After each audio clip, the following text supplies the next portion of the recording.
let's make sinampalukang manok. First, magsigigisa tayo ng bawang and haluin lang natin yan and isusunod natin yung sibuyas.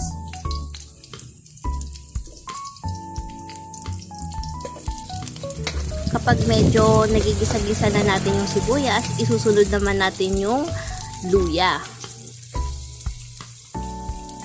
Pag nasaute na natin ng maayos yung luya at ang mga aromatics, ilalagay na natin yung chicken.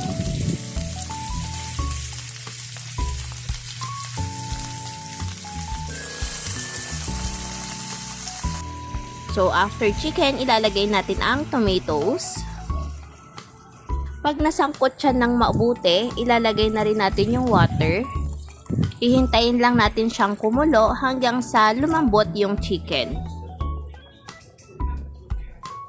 So, kapag malambot na, ilalagay na natin yung pampaasim, which is yung sinigang mix.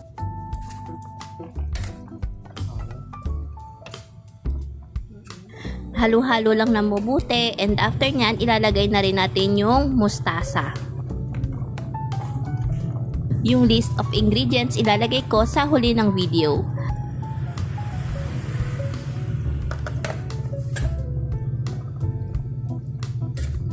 Yun lang guys, kain na na! Bye-bye! Thanks for watching!